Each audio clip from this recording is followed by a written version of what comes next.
Now, our next topic is electric power and electric energy. तो exam के point of view से काफी important है और 1 मार्क्स या 2 मार्क्स के इसमें से क्वेश्चन आपसे बोर्ड में पूछ लिए जाते हैं। तो first of all let start electric power और उसके बाद फिर हम आपको समझाएंगे इलेक्ट्रिक एनर्जी। तो व्हाट इज इलेक्ट्रिक पावर? तो इसको समझने के लिए सबसे पहले आपने 11th क्लास में ये टर्म जरूर पढ़ा होगा, पावर। देख लीजिए, लेट्स सी पावर। तो क्या बता सकते हैं? पावर का फॉर्मूला आपने क्या पढ़ा था? आपने पढ़ा था power is equal to work upon time. ये हमारा 11th क्लास में फॉर्मूला था जब हमने मैकेनिक्स पढ़ी थी। तो power is equal to work upon time. लेकिन अगर मैं इस पावर के आगे एक वर्ड लिख देता हूं इलेक्ट्रिक, तो क्या बनेगा? ये इलेक्ट्रिक पावर। तो यहां ये क्या हो जाएगा? बस मैं यहां लिखूंगा work done by electric energy. Work done bye conductor या इलेक्ट्रिक एनर्जी, आप ऐसे भी लिख सकते हैं। देख लीजिए, हम किसकी पावर कैलकुलेट करते हैं? हम उसी की पावर कैलकुलेट करते हैं जो वर्क करता है। ओके, तो हमें पावर किसकी चाहिए? इलेक्ट्रिक की। तो वर्क भी हम किसका लेंगे? इलेक्ट्रिक एनर्जी का। अब वो इलेक्ट्रिक एनर्जी हमें कहां से मिली है वो हम बाद में डिस्कस करेंगे। यानी कोई भी इलेक्ट्रिक एनर्जी जितना वर्क करती है यूनिट टाइम में, वही उसकी क्या कहलाती है? Electric power. क्या ये बात आपको समझ में आ गई? चलिए, तो electric power is equal to work done by electric energy upon time. तो यहां से इसकी डेफिनेशन क्या बन जाएगी? यहां से इसकी डेफिनेशन बन जाएगी work done by electric energy in unit time. In unit time. तो डेफिनेशन क्लियर हो गया? क्योंकि सबसे पहले अगर आपको फॉर्मूला क्लियर है तो डेफिनेशन आप 2 मिनट में लिख लेंगे। Work done by electric energy in unit time is called electric power. तो इलेक्ट्रिक पावर का फॉर्मूला क्या बन जाएगा? Electric power is equal to work done by electric energy in upon time. Is that clear? चलिए, तो power को हम ले लेते हैं P, वर्क हो जाएगा हमारा W और टाइम क्या हो जाएगा? T। अब आप कहेंगे कि सर ये work done by electric energy ये समझ में नहीं आया। देख लीजिए, मान लीजिए ये हमारा कोई भी एक कंडक्टर, ठीक है, और इस कंडक्टर को मैं एक बैटरी से क्या कर देता हूं? अटैच। ये हमने एक की ले लिया, ठीक है। तो हमारी की अभी क्या है? ओपन है। ये बैटरी V वोल्ट की बैटरी ले ली हमने, ठीक है। तो जैसे मैं इस की को क्लोज करूंगा, जैसे मैं इस की को क्या करता हूं? क्लोज, ठीक है। ये प्लस टर्मिनल, ये माइनस। तो एक इलेक्ट्रिक फील्ड जनरेट होता है पॉजिटिव टर्मिनल से निगेटिव टर्मिनल की तरफ, और इलेक्ट्रॉन क्या करते हैं? इलेक्ट्रिक फील्ड का अपोजिट मूव करते हैं। तो करंट जो है वो किधर चलता है? इलेक्ट्रॉन का अपोजिट। तो यानी प्लस टर्मिनल से माइनस टर्मिनल की तरफ हमें क्या मिल जाएगा? एक करंट मिल जाएगा। तो ये हमारा है कंडक्टर। अब कंडक्टर में आपको करंट मिला कब? कंडक्टर में करंट हमें मिला by the help of battery. Okay, क्या ये बात समझ आ गई? तो ये जो बैटरी है ये वर्क करती है। Work done by electric energy. Electric energy कहां से मिलेगी? बैटरी से। देखिए, work done by electric energy, ठीक है। तो जितना इस बैटरी में एनर्जी होगी उतना ही ये क्या करेगी? वर्क करेगी। तो वर्क कौन करता है? बैटरी। करंट कहां मिलता है हमें? कंडक्टर में। क्या ये बात समझ आ गई? ओके, अब ये बैटरी कितना वर्क करेगी? जितना इसके अंदर केमिकल एनर्जी होगी। तो क्या ये बात आपको समझ में आ गई?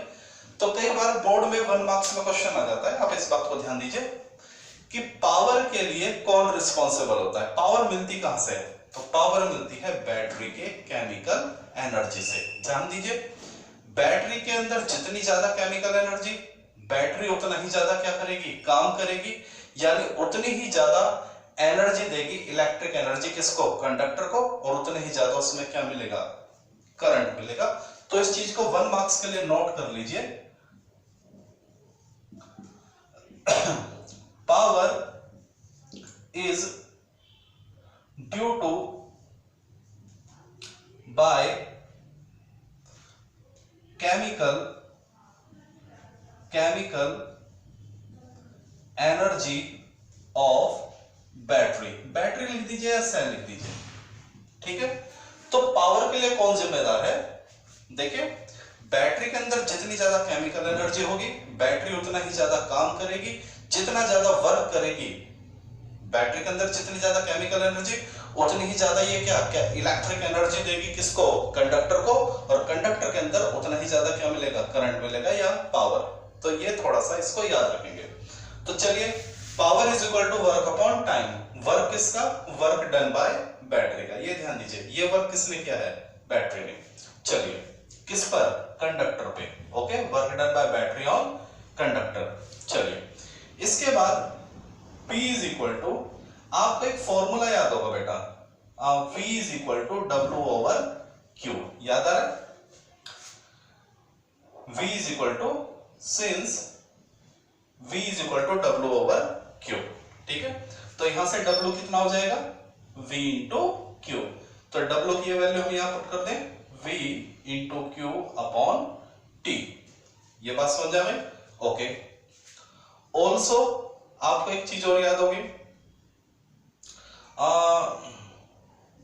Q is equal to IT। याद आ रहा है, I is equal to Q upon T है, Q is equal to IT। तो यहां से Q की वैल्यू रख दीजिए, IT अपॉन T। T से T क्या हो जाएगा, कैंसिल आउट, तो P क्या आ जाएगा, ये हमारा इलेक्ट्रिक पावर का फॉर्मूला आ गया, वोल्टेज इंटू करंट। वोल्टेज किसकी, बैटरी की, करंट किसका, जो कंडक्टर में मिला था।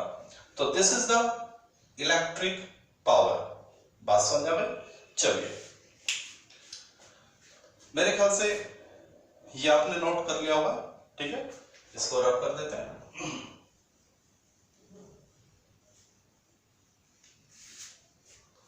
अब चलिए इस फॉर्मूले को ध्यान से देखिए,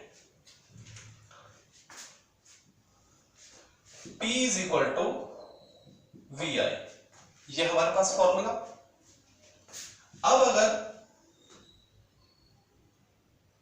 इस फॉर्मूले में मैं V की वैल्यू पुट कर देता हूं, किसकी वैल्यू पुट कर देता हूं, V की। क्या होती है V की वैल्यू, IR। R क्या है, रेजिस्टेंस ऑफ द कंडक्टर, ठीक है। तो जरा ध्यान देना, ये फॉर्मूला क्या बन जाएगा, V की वैल्यू रखिए IR, तो ये हो जाएगा आपका P is equal to I square R। ये हमारा एक पावर का क्या बन गया है, दूसरा फॉर्मूला बन गया। और आप ये भी कर सकते हैं, इसमें किसकी वैल्यू पुट कर सकते हैं, I की भी वैल्यू पुट कर सकते हैं। तो I की वैल्यू क्या हो जाएगी, I is equal to V upon R। तो देखिए P is equal to V, I की जगह हमने क्या रख दिया, V अपॉन R। तो यहां से P क्या बन जाएगा, V स्क्वायर अपॉन R।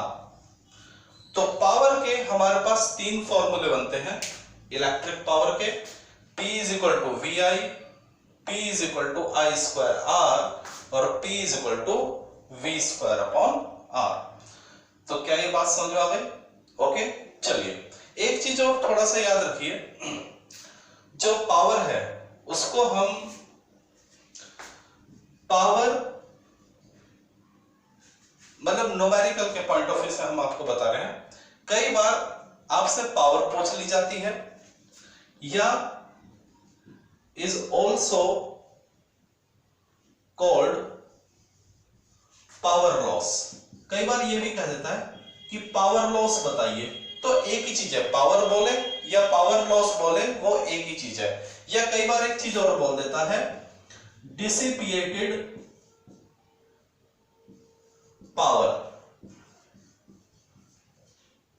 तो कई बार ये भी बोल देता है कि न्यूमेरिकल में अगर आपसे पावर लॉस पूछे या डिसिपिएटेड पावर पूछे या पावर पूछे तो तीनों के लिए सेंस एक ही बैठती है। तो ये थोड़ा सा मान लीजिए किसी न्यूमेरिकल में आपसे पूछ ले जाए कि व्हाट इज पावर लॉस, तो घबराने की जरूरत नहीं, यानी पी ही पूछा गया है। या आपसे पूछ ले जाए व्हाट इज डिसिपिएटेड पावर, तो भी वही वाली बात है। और अगर आपसे पूछ ले जाए पावर बताइए, तो भी क्या है, सेम ही सेंस है। तो यहां थोड़ा सा न्यूमेरिकल के पॉइंट ऑफ व्यू से होता है, तो कंफ्यूज होने की जरूरत नहीं है। तो ये है हमारा पावर, पावर की डेफिनेशन, पावर का डेरिवेशन, उसके तीनों फॉर्मूले, वोल्टेज और करंट में, करंट और रेजिस्टेंस में, वोल्टेज और रेजिस्टेंस में। ओके, कई बार इसकी आपसे क्या पूछ लेता है, यूनिट पूछ लेता है। तो लेट्स सी क्या इसकी यूनिट हो सकती है, एसआई यूनिट। तो इसकी जो एसआई यूनिट बनेगी, एसआई यूनिट, ठीक है। तो what is the SI unit of power, तो इसकी एसआई यूनिट होती है वाट, ठीक है। पावर की एसआई यूनिट क्या होती है, वाट। Is that clear? चलिए, और वाट क्या हो सकता है, देख लीजिए। पावर की यूनिट वाट, और पावर क्या होता है, वर्क अपॉन टाइम। तो वर्क की यूनिट क्या होती है, जूल अपॉन सेकेंड। तो SI unit of power is equal to watt, और 1 वाट किसके बराबर होता है, एसआई यूनिट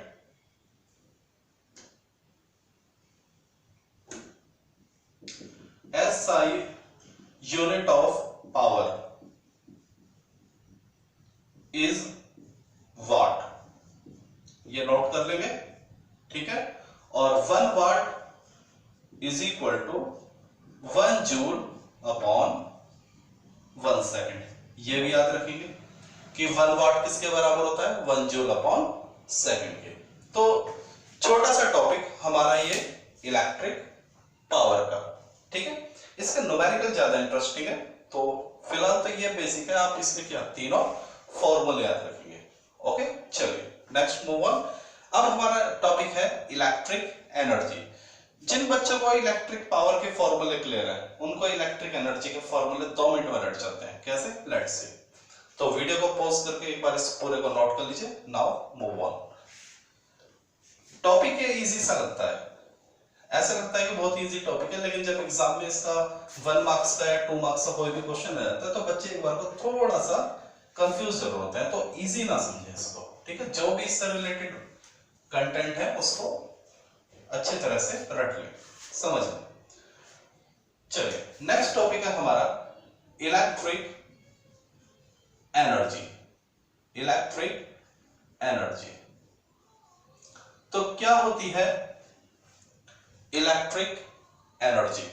तो बहुत सिंपल सी बात है, वर्क डन बाय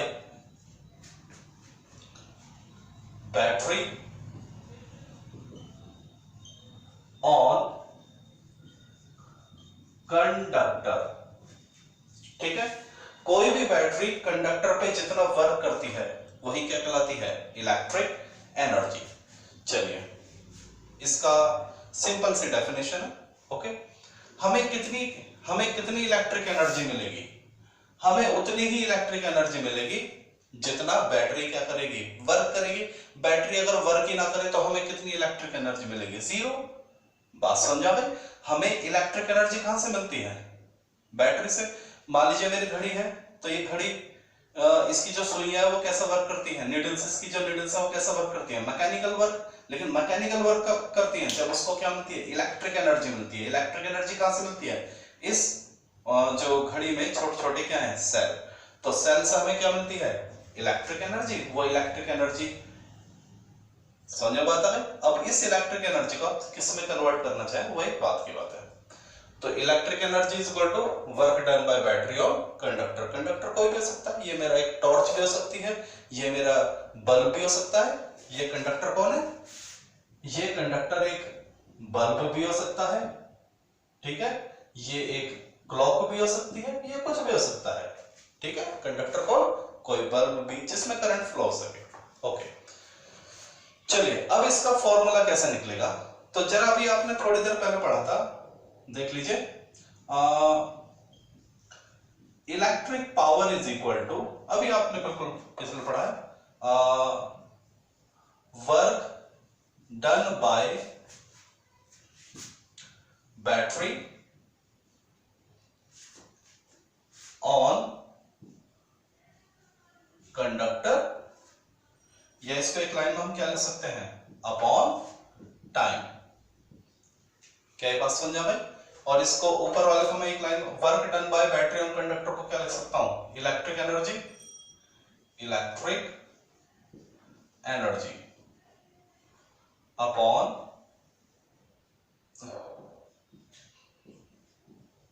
टाइम। क्या ये बात समझा भाई? इलेक्ट्रिक पावर, तो यहां से इलेक्ट्रिक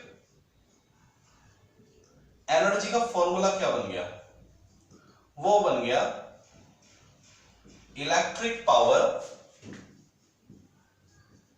इनटू टाइम। देख लीजिए, कोई नई बात नहीं है, बिल्कुल पिछले फॉर्मूले को ही हमने क्या करा है, मॉडिफाई करा है। इलेक्ट्रिक एनर्जी क्या होती है, work done by battery on conductor, और इलेक्ट्रिक पावर का फॉर्मूला क्या था, work done by battery on conductor upon time. तो यहां से work done by battery on conductor क्या हो जाएगा, work done by battery on conductor को हम क्या ले सकते हैं, इलेक्ट्रिक एनर्जी, और इलेक्ट्रिक एनर्जी क्या हो जाएगा, इसकी यहां मल्टीप्लाई हो जाएगी। क्या ये बात समझ में? तो इस पूरे को अगर मैं एक लाइन में इतना ज्यादा फैला के ना लिखूं, ठीक है, तो आपको क्या मिलेगा, ये तो इसकी डेफिनेशन हो गई। तो आप लिखेंगे electric energy is equal to electric power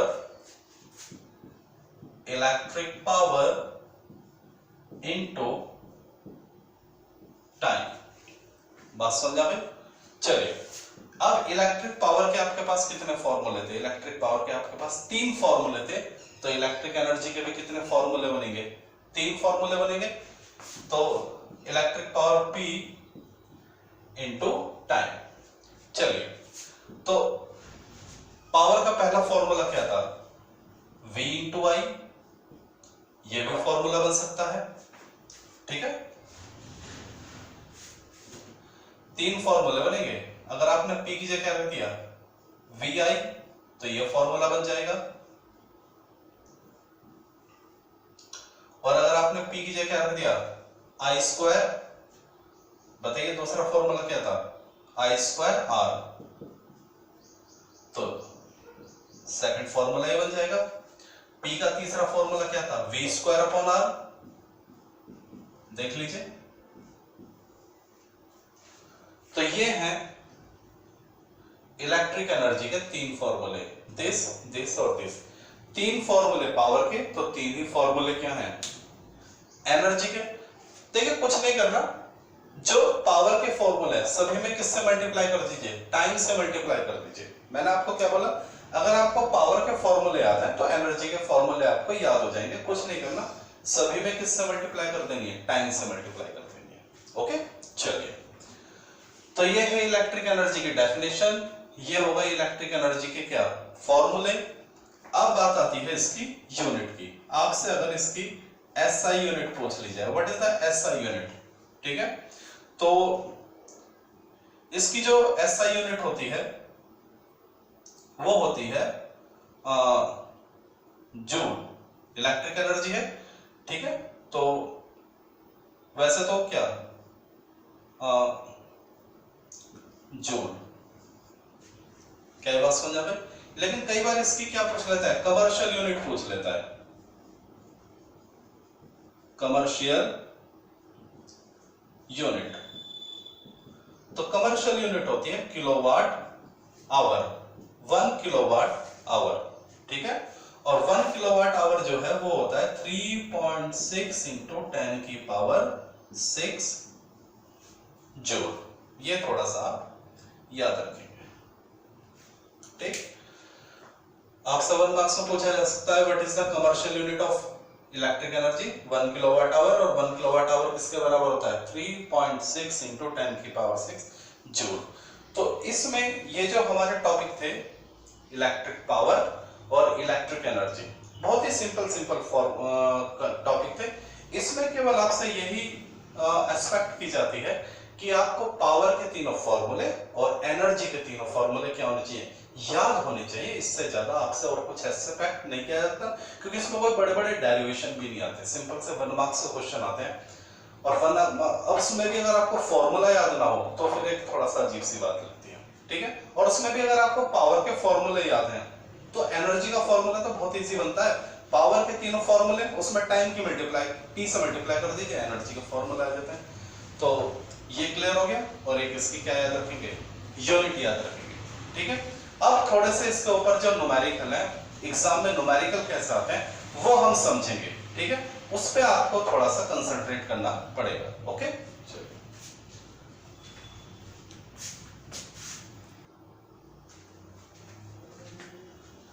okay student,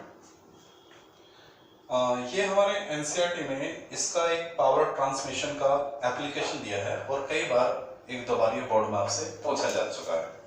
तो क्या क्वेश्चन आता है, क्वेश्चन ये आता है कि जो हमारी ट्रांसमिशन लाइन होती है उसमें हाई वोल्टेज का करंट क्यों फ्लो किया जाता है, ठीक है।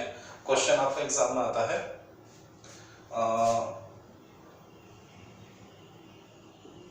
Why high voltage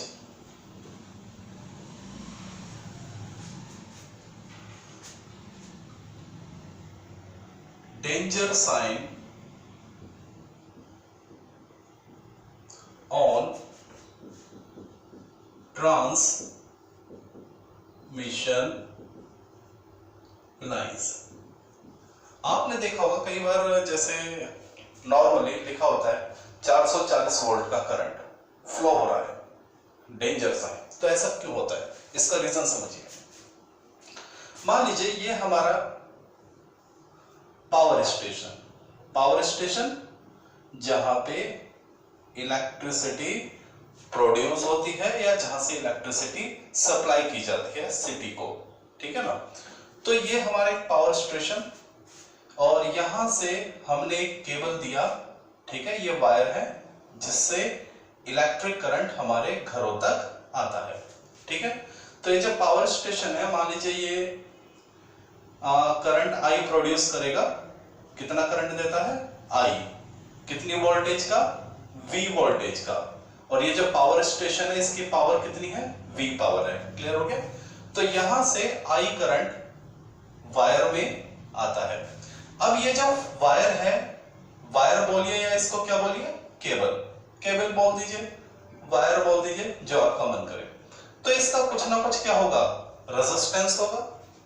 her metal का क्या होता है, रेजिस्टेंस ऑफ केबल, ओके। तो जब ये करंट इसमें से फ्लो करेगा तो थोड़े ये वायर क्या हो जाएगा, हीट हो जाएगा, और थोड़े से एनर्जी को क्या करेगा, डिसिपिएट करेगा, ओके। तो इसके लिए जो पावर ऑफ केबल, इसका फॉर्मूला क्या हुआ, देखिए पावर के 3 फॉर्मूले थे।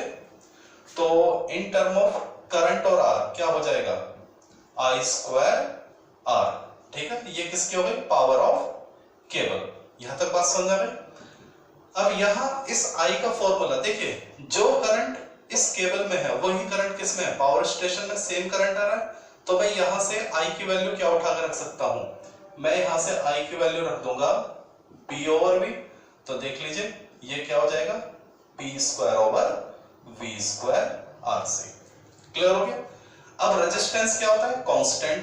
पावर स्टेशन की पावर भी क्या है, कांस्टेंट। तो यहां से केबल की जो पावर है वो क्या हो जाएगी, V स्क्वायर के प्रोपोर्शनल हो जाएगी। यानी जितनी ज्यादा इसकी वोल्टेज होगी उतनी ज्यादा इसकी क्या होगी, उतनी ही कम इसकी क्या होगी, पावर। और पावर क्या होती है, मैंने आपको बताया था पावर को पावर लॉस या डिसिपिएट पावर भी बोल देते हैं। तो देख लीजिए, हायर द, ये वोल्टेज जितना ज्यादा होगा, higher the voltage lower the power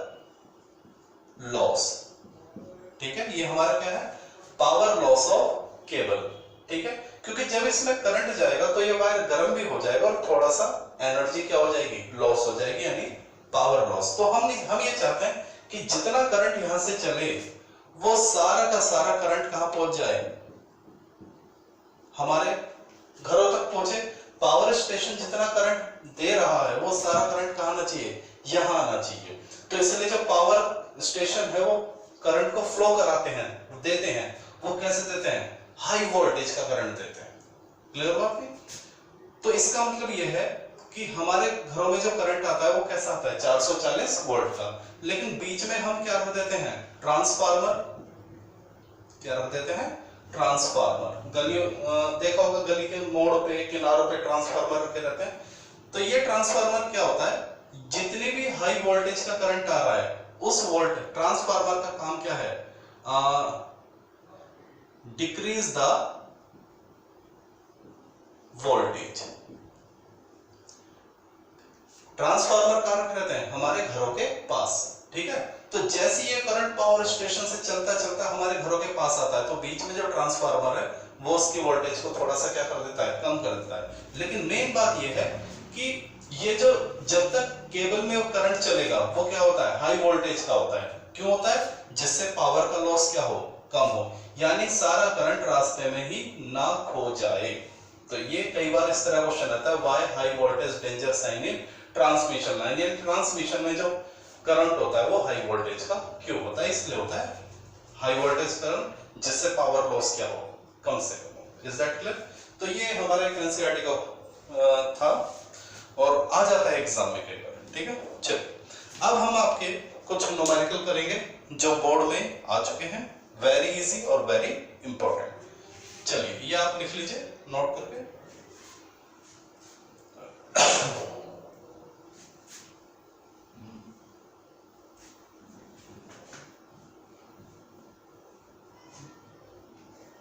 normally exam में जो क्वेश्चन आते हैं वो बल्ब के क्वेश्चन आते हैं, बल्ब से रिलेटेड क्वेश्चन आते हैं, ठीक है।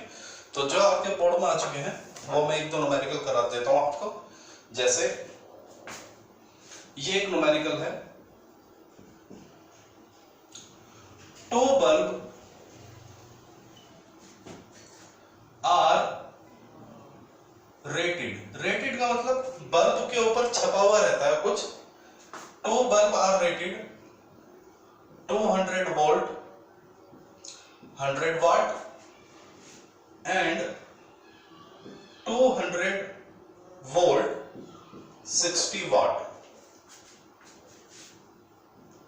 Which one has high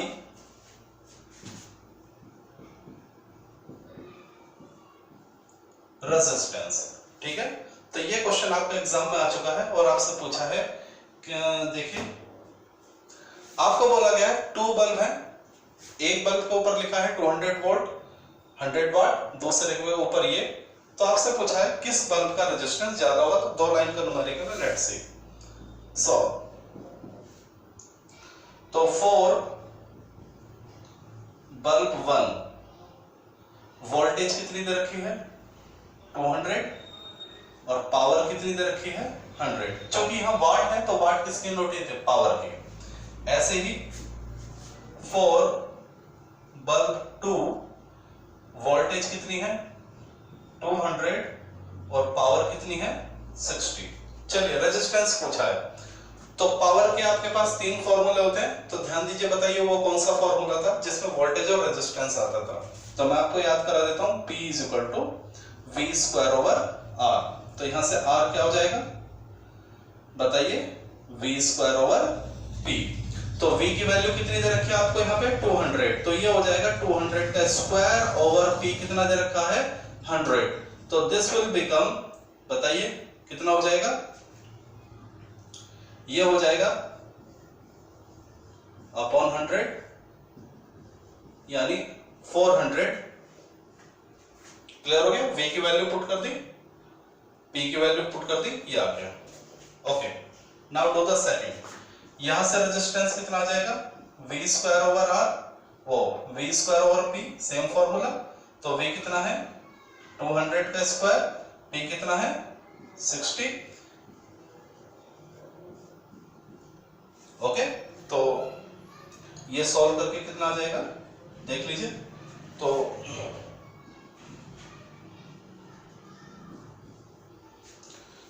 बताइए किसका रेजिस्टेंस ज्यादा होगा? इसी का रेजिस्टेंस ज्यादा होगा। क्लियर हो गया? इसको सॉल्व कर लेना तो क्वाइट इजी। सेकंड बल्ब जो है उसका रेजिस्टेंस क्या होगा? ज्यादा होगा। ओके, चलिए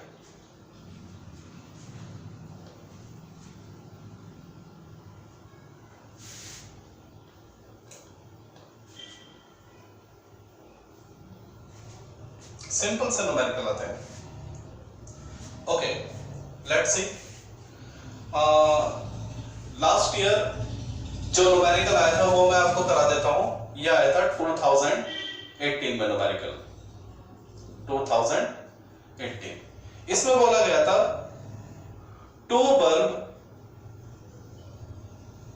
having resistance in ratio 1:2. Find their power in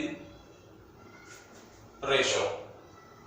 यानी दो बल्ब हैं और two bulb having resistance in ratio are connected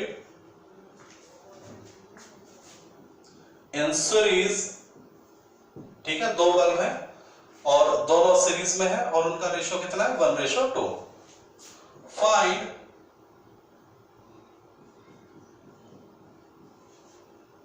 the ratio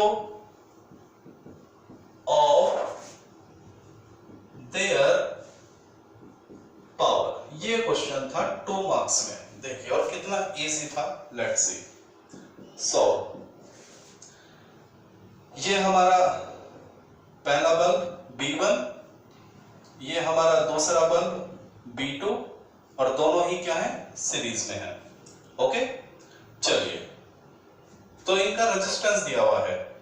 मान लीजिए इसका रेजिस्टेंस R1 और इसका रेजिस्टेंस R2, दोनों का रेशियो दिया है 1 और 2।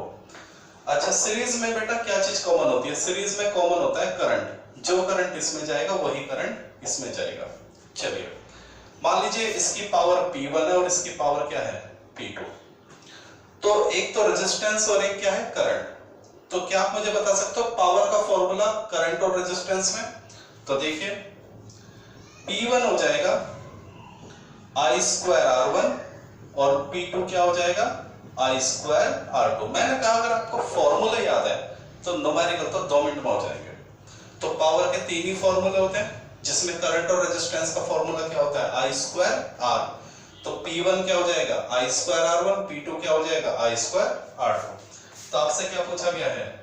P1/P2। तो I²R1 I²R2, I से I कट जाएगा। P1/P2 is equal to R1/R2 is equal to 1:2। ये गिवन है, 2 लाइन का सवाल था। ठीक है, चलिए तो is this clear? Okay,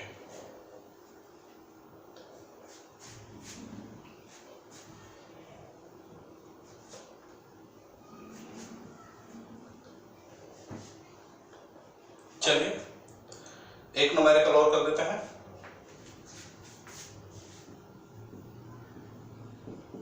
to 2013 का न्यूमेरिकल है। इसमें बोला गया है एक बल्ब है जिसकी वोल्टेज है 210 और पावर है 360 वॉट और उसको एक बैटरी से अटैच किया गया है और बैटरी है 210 वोल्ट की। ठीक है, एक बल्ब है जिसकी वोल्टेज कितनी है? 210, पावर कितनी है? 360 और उसको एक बैटरी से अटैच कर दिया गया है जिसकी वोल्टेज कितनी है? 210। और आपसे क्या पूछा है? आपसे सिंपल सी बात पूछी है, फाइंड द रेजिस्टेंस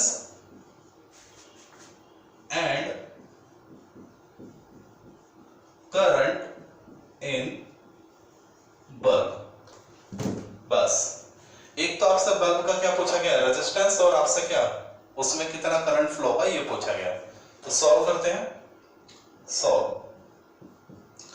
एक तो बल्ब का आपको क्या दे रखा है वोल्टेज, देखिए फॉर बल्ब क्या इंफॉर्मेशन है, एक तो बल्ब की वोल्टेज दे रखी है V 210 वोल्ट, एक बल्ब की पावर दे रखी है 330 वॉट।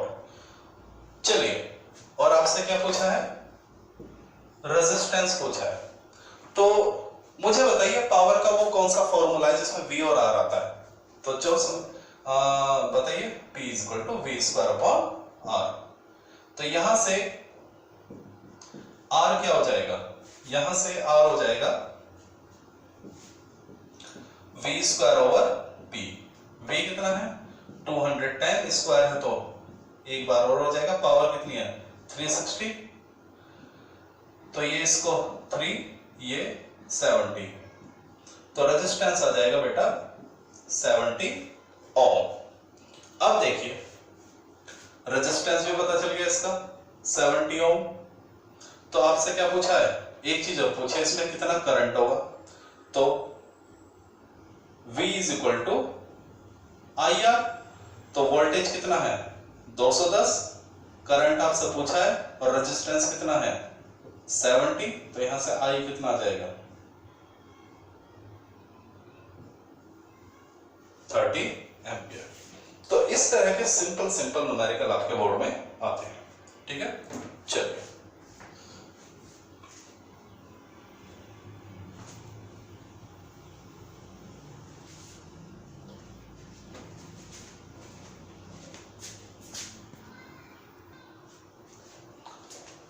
ओके स्टूडेंट, कई बार एग्जाम में बहुत ही इंटरेस्टिंग क्वेश्चन आते हैं और जिन बच्चे को उनका कंसेप्ट क्लियर नहीं होता तो वो तो उसको ड्रॉप आउट कर देते हैं, लेकिन अगर उन क्वेश्चन को देखा जाए तो दे आर क्वाइट इजी। कैसे, दो क्वेश्चन दोनों ही आपके बोर्ड में आ चुके हैं और इन दोनों क्वेश्चन का जो आंसर है वो 1 लाइन आंसर है। कैसे, जरा पहले क्वेश्चन को देख लीजिए। 3 bulb 40 watt 60 watt and 100 watt are connected in series. इस वर्ड को ध्यान देंगे, सीरीज।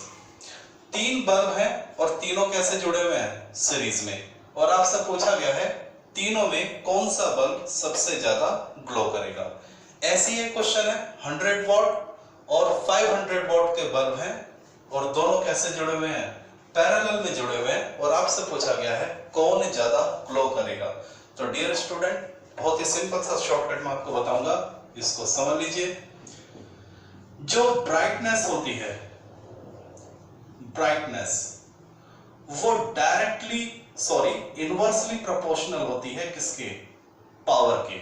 कब, इन सीरीज केस। किस केस में, सीरीज केस में। ऐसे ही इन पैरेलल जो ब्राइटनेस होती है, ब्राइटनेस वो डायरेक्टली प्रोपोर्शनल होती है पावर के। यानी सीरीज में कौन ज्यादा ग्लो करेगा, जिसकी पावर सबसे कम होगी, और पैरेलल में कौन ज्यादा ग्लो करेगा, जिसकी पावर सबसे ज्यादा होगी। Now the question is solved. तो मुझे बताइए 40 60 100, ये है 40 वॉट, वॉट यानी पावर, 60 वॉट 100 वॉट, किसकी पावर कम है। तो आप बोलेंगे कौन ज्यादा ग्लो करेगा, जिसकी पावर सबसे कम होगी। तो since power of 40 watt is minimum, hence 40 watt bulb glow brightly. Question is solved. एक लाइन का आंसर। ऐसे ही यहां कौन ज्यादा ग्लो करेगा, जिसकी पावर सबसे ज्यादा है, तो 100 वाट या 500 वाट। तो वाट किसकी यूनिट होती है, पावर की, तो 500 वाट ज्यादा पावर का है। तो since power of 500 watt is maximum, hence 500 watt bulb glow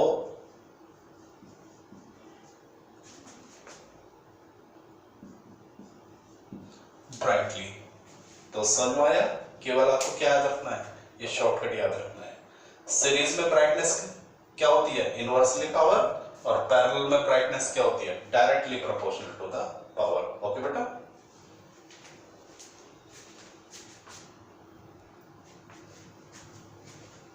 okay student, now one more numerical. हमसे कहा गया है nichrome and copper having same length and area are in series. दो वायर लिए, एक नाइक्रोम का और एक कॉपर का।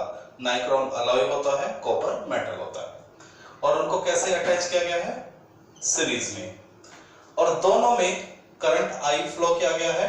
तो आपसे पूछा गया कौन ज्यादा गर्म हो जाएगा, ठीक है, और जो ज्यादा गर्म होता है वही उतनी ब्राइटनेस देता है। Okay, same question, nichrome and copper having same length and area are in parallel. बस एक बार बोर्ड में क्वेश्चन ये सीरीज का आया था और एक बार क्या गया था, पैरेलल का, अलग अलग सेट में। Current I pass through them which gate heated up more. तो आप चाहेंगे कि कैसे ये बड़ी जल्दी से बिना मेहनत करे हो जाए, तो yes it will be done. बस आपको शॉर्टकट याद रखना है, क्या, इन सीरीज, ठीक है, सीरीज में। अभी आपको बताया था ब्राइटनेस, देखिए ब्राइटनेस और हीटनेस एक ही चीज है, जो ज्यादा गर्म होगा वो उतना ही ज्यादा क्या होगा, ब्राइट होगा। तो चाहे पेपर में ब्राइटनेस पूछे चाहे हीट कि कौन ज्यादा ब्राइट होगा या कौन ज्यादा गर्म होगा, एक ही बात है, ठीक है। तो सीरीज में जो ब्राइटनेस है, ठीक है, या ये कह दें हीटेड, ठीक है, हीटेड बोले तो सीरीज में वही ज्यादा हीट होगा जिसका रेजिस्टेंस सबसे ज्यादा होगा। याद रखिए इस बात को, ठीक है। मैं फिर कह रहा हूं, हीटेड और ब्राइटनेस बेटा एक ही चीज है, हीटनेस और ब्राइटनेस एक ही चीज है। तो सीरीज में कौन ज्यादा हीट होगा या ब्राइट होगा, जिसका रेजिस्टेंस ज्यादा होगा। और पिछले क्वेश्चन में हमने क्या पढ़ा था, सीरीज में ब्राइटनेस क्या होती है, पावर के इनवर्सली होती है, लेकिन रेजिस्टेंस के क्या होगी, डायरेक्टली प्रोपोर्शनल होगी। और यहां इन पैरेलल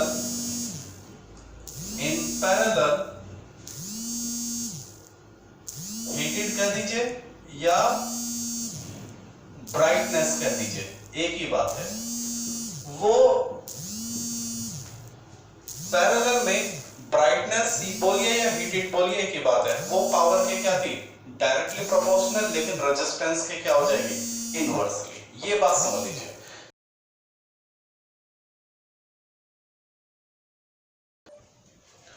तो हमसे पूछा गया है कि भाई नाइक्रोम या कॉपर दोनों में से कौन ज्यादा हीट होगा। तो यहां सीरीज में कौन ज्यादा हीट होगा, जिसका रेजिस्टेंस ज्यादा होगा। पैरेलल में कौन ज्यादा हीट होगा, जिसका यहां पर आ जाएगा 1/r। ओके, तो सीरीज में कौन ज्यादा हीट होगा, जिसका रेजिस्टेंस ज्यादा होगा। पैरेलल में कौन ज्यादा हीट होगा, जिसका रेजिस्टेंस कम होगा। तो अब हमें कैसे पता चले, तो आप लोगों को अगर याद हो तो मैंने आपको कुछ जब रेजिस्टिविटी पढ़ाया था तो कुछ कंसेप्ट क्लियर करे थे। क्या, देख लीजिए, मैंने आपको बताया था सबसे ज्यादा जो रेजिस्टिविटी होती है वो किसकी कम होती है, मेटल की। उसके बाद रेजिस्टिविटी किसकी ज्यादा होती है, अलॉय की। और सबसे ज्यादा रेजिस्टिविटी होती है किसकी, सेमीकंडक्टर की। याद आ गई बात। तो जो कंसेप्ट रेजिस्टिविटी के लिए वैलिड है वही कंसेप्ट किसके लिए वैलिड है, रेजिस्टेंस के लिए। यानी सबसे कम रेजिस्टेंस होता है मेटल का, उसके बाद अलॉय का, और उसके बाद क्या होता है, सबसे ज्यादा सेमीकंडक्टर का। तो चूंकि सेमीकंडक्टर का यहाँ पे बात हो ही नहीं रही है, यहाँ एक अलॉय है और एक क्या है, मेटल। तो यहाँ अलॉय का काम कौन कर रहा है, निकिल। यहाँ मेटल का काम कौन कर रहा है, कॉपर। तो कौन ज्यादा हीट होगा, किसकी ज्यादा ब्राइटनेस होगी, जिसका रेजिस्टेंस ज्यादा होगा। तो कौन होगा, hence nickel get more heated. तो जो निकिल है, अलॉय है, वो क्या हो जाएगा, ज्यादा गर्म हो जाएगा। ओके, अब यहाँ देखिए, यहाँ बात हो रही है जो कि हमने देखा कॉपर का जो रेजिस्टेंस है वो कम है, निकिल का रेजिस्टेंस क्या है, ज्यादा है। तो कौन ज्यादा हीटेड हो जाएगा पैरेलल में, जिसका रेजिस्टेंस कम होगा। Hence copper gate more heated या मोर ब्राइटेड। तो इस तरह के आपके न्यूमेरिकल एग्जाम में आ जाते हैं। तो अगर आपको ये छोटे छोटे कंसेप्ट आपको याद रहेंगे तो you can solve them very easily.